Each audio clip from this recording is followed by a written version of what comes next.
Assalamualaikum warahmatullahi wabarakatuh. Kami dari kelompok 3 akan mempresentasikan penyalahgunaan obat marijuana.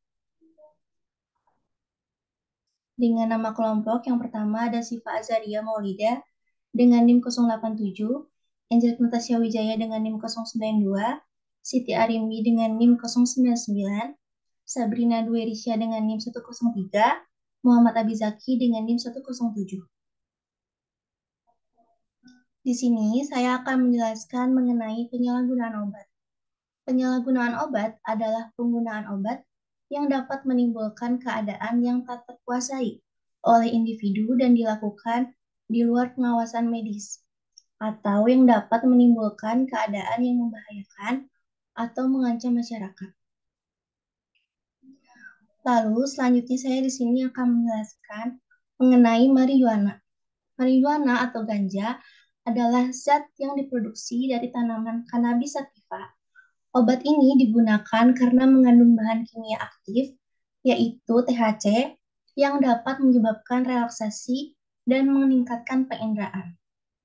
Marijuana umumnya diperoleh dari daun kering, batang, biji, dan bunga, dan dari tanaman ganja. Biasanya berwarna hijau, coklat, atau abu-abu yang menyerupai tembakau. Pengguna biasanya mengonsumsi ganja dengan menghisap seperti rokok, kadang-kadang dikombinasikan dengan obat lain, seperti kokain. Ganja juga biasanya dicampur dengan makanan atau diseduh sebagai teh.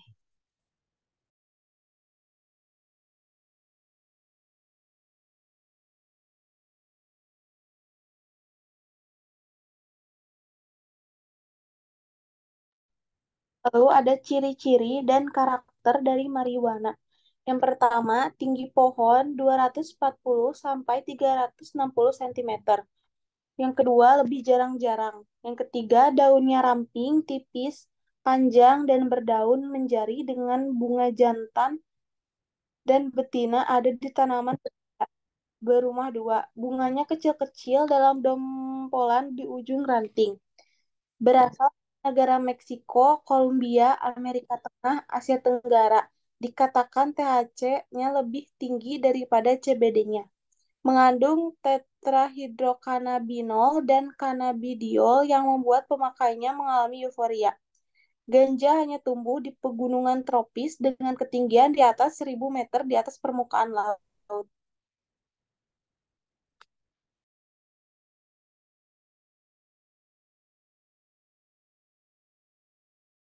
Selanjutnya ada mekanisme marijuana pada tubuh.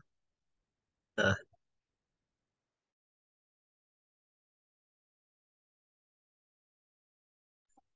eh, senyawa aktif ganja yang menjadikannya varietas cannabis sativa kontroversial adalah tetrahidrokannabinol atau THC. Walaupun senyawa ini bersifat proaktif, tetapi penelitian menemukan sifat medis senyawa ini.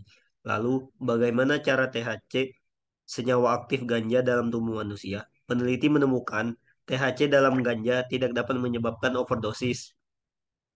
THC dikenal sebagai senyawa yang membuat high atau berubah kesadaran yang lebih tinggi bagi pemakainya. Bisa tolong di next slide. Nah, namun peneliti menunjukkan bahwa ia dapat menangani penyakit seperti glaukoma, tidak nafsu makan, insomnia, dan otot yang meregang. THC menghasilkan efek high karena mengaktifasi reseptor cannabinoid CB1 yang merupakan bagian dari sistem endokannabinoid yang berfungsi sebagai homeostatis atau penyeimbang agar tubuh berfungsi dengan normal. Uniknya, THC memiliki daya ikat tinggi terhadap sistem endokannabinoid. Ketika THC masuk ke dalam tubuh, hati memecah bahan psikoaktif utama THC menjadi molekul lain. Pertama, enzim mengubah THC menjadi 11 hidro si THC yang bersifat psikoaktif dan kemudian menjadi 9 karboksi THC yang bersifat non-psikoaktif. Jalur metabolisme THC. Ada berbagai metode untuk memasukkan THC ke dalam tubuh. Berikut penjelasannya.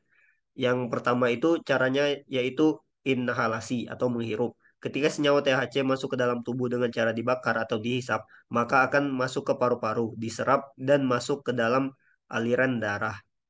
Begitu THC beredar di aliran darah, ia menuju jantung. Lalu jantung memompanya ke seluruh tubuh, termasuk otak, yang memungkinkan THC berikatan dengan reseptor kanabinoid atau CB1. Perubahan psikologi yang tinggi dirasakan ketika molekul THC melewati jalur darah di otak dan berikatan dengan reseptor CB1. Diketahui bahwa ada dua jenis reseptor kanabinoid dalam tubuh manusia. Reseptor CB1 diaktifkan oleh THC dan 11 hidroksi THC banyak ditemukan di otak dan sistem saraf pusat. Reseptor CB2 diaktifkan oleh kanabinol atau CBN dan banyak ditemukan di amandel, limpa, dan sel darah putih. Setiap kali darah bersirkulasi di seluruh tubuh, sebagian sirkulasi darah melalui hati.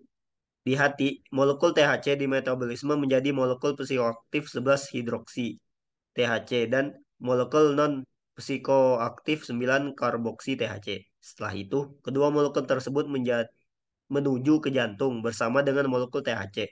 Lalu, jantung memompa ke seluruh tubuh seperti THC. Molekul 11 hidroksi THC yang dipompa juga berikatan dengan reseptor CB1 di otak. THC yang masuk ke dalam tubuh melalui paru-paru menghasilkan peningkatan THC yang tajam dalam aliran darah dalam waktu 10 menit setelah dikonsumsi. Kemudian 11 hidroksi THC meningkat perlahan sekitar 15 menit. Setelah itu, kadar kedua molekul psikoaktif tersebut akan menurun drastis dan 12 jam pemakaian efek psikoaktif akan turun di bawah batas namun dapat dideteksi melalui urin 0,5 mg. Metabolit 9 karboksi THC yang bersifat non-psikoaktif memuncak setelah 1 jam pemakaian dan akan lama berada dalam sirkulasi darah. Inilah alasan mengapa hasil tes urin ganja positif, walaupun efek high sudah menghilang.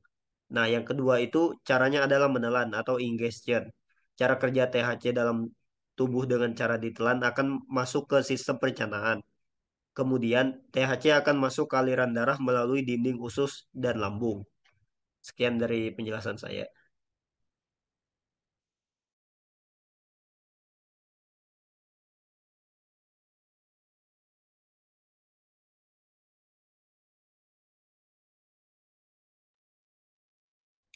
Kemudian di sini ada treatment atau pengobatan.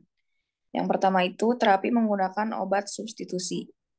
Nah, dan obat ini biasanya menggunakan zat pengganti atau substitusi yang lebih aman seperti metadon, buprenorfin, suboxone, atau buprenorfin atau penggunaan obat lain untuk mengurangi penderitaan selama proses pengurangan penggunaan zat. Yang kedua ada cold turkey, yaitu artinya seorang pecandu langsung menghentikan penggunaan narkoba. Metode ini tuh merupakan metode tertua dengan mengurung pecandu dalam masa putus obat tanpa memberikan obat-obatan. Setelah gejala putus obat hilang, pecandu dikeluarkan dan diikutsertakan dalam sesi konseling atau rehabilitas non-medis.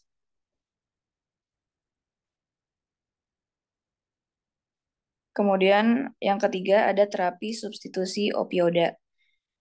Terapi ini hanya digunakan untuk pasien-pasien ketergantungan heroin atau opioida. Untuk penggunaan opioida hardcore addict atau pengguna opioida yang telah bertahun-tahun menggunakan opioida suntikan, pecandu biasanya mengalami kekambuhan kronis sehingga perlu berulang kali untuk menjalani terapi ketergantungan. Kebutuhan heroin atau narkotika ilegal diganti dengan narkotika legal. Beberapa obat yang sering digunakan adalah kodein, buprenorfin, metadon, dan naltrexone. Nah, obat-obatan ini digunakan sebagai obat detoksifikasi dan diberikan dalam dosis yang sesuai dengan kebutuhan pecandu. Kemudian secara bertahap dosisnya akan diturunkan. Yang keempat ada therapeutic community atau TC. Aktivitas dalam TC akan menolong peserta belajar mengenal dirinya melalui 5 area pengembangan kepribadian, yaitu manajemen perilaku, emosi atau psikologis, intelektual dan spiritual, vokasional, dan pendidikan, dan juga keterampilan untuk bertahan bersih dari narkoba.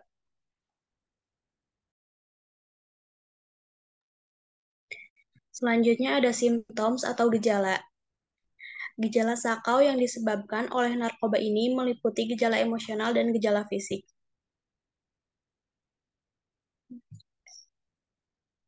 Gejala emosional yaitu meliputi kecemasan, gelisah, mudah marah, insomnia, sakit kepala, sulit berkonsentrasi, depresi, dan pengasingan diri.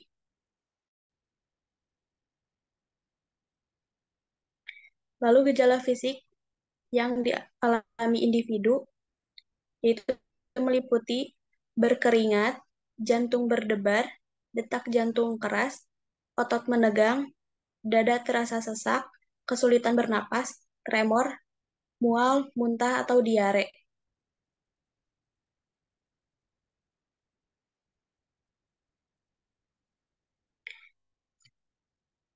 Lalu gejala kecanduan marijuana atau ganja, yaitu individu akan menjadi mudah tersinggung atau gelisah jika kehabisan.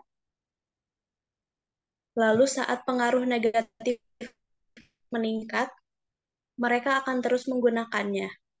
Dan mereka akan menyangkal klaim dari orang-orang yang dekat dengan mereka bahwa mereka telah berubah. Dan mereka akan mulai membutuhkan jumlah yang semakin banyak.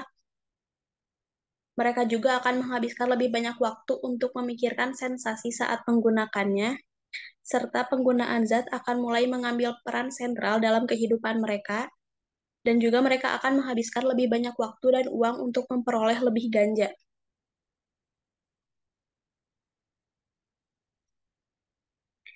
Adapun gejala putus obat, yaitu individu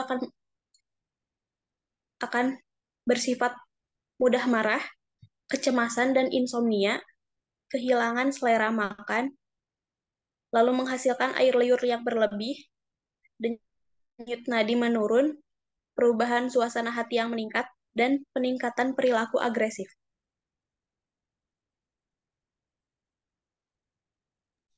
Sekian presentasi dari kami. Terima kasih.